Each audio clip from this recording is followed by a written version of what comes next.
kids.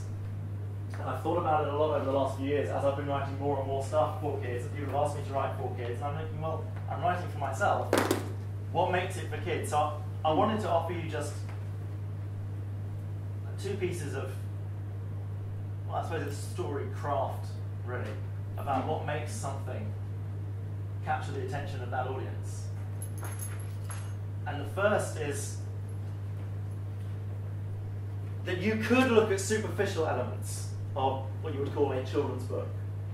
The very obvious stuff. A young protagonist, a boy aged between 11 and 14. Or you could look at other superficial stuff like the genre or the theme, have things about vampires. And that's what tends to get imitated a lot. That people say, okay, children's book, successful, take Harry Potter for example, 11-year-old hero, let's imitate that because that obviously is the structure of a successful children's book. But for me, that's just the superficial stuff.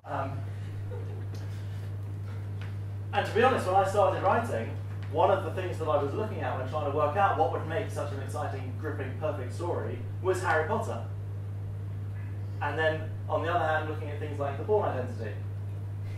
And if you read Harry Potter, and then very quickly after that watch The Bourne Identity, or read one of the Bourne series, one of the books, it is impossible not to then write Jimmy Coates.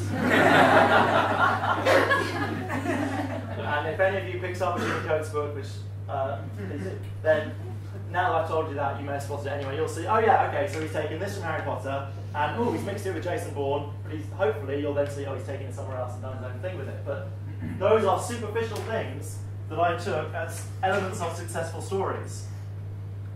I think now there's something else which doesn't get imitated quite so much, but which I pick out as a hallmark of successful stories for a younger age group.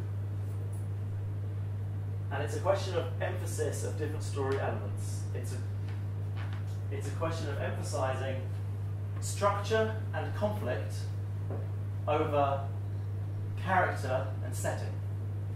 But I always flip it around, and I always start with prioritizing the conflict. And when I talk to kids in schools about stories and coming up with stories, the way they're taught to write is by starting with character. Because that's easier to teach, I think. It's nice for a teacher, and it works, for a teacher to be able to say to a class, right, to write you need a character. I want you to do a character study, get a picture of them, write down what they like, what they eat, what they drink, what they wear, where they sleep, blah, blah, blah, all of that stuff. Create a biography of a character. And a kid can do that. It's incredibly hard work, and it's largely a complete waste of time if you then want to write a story.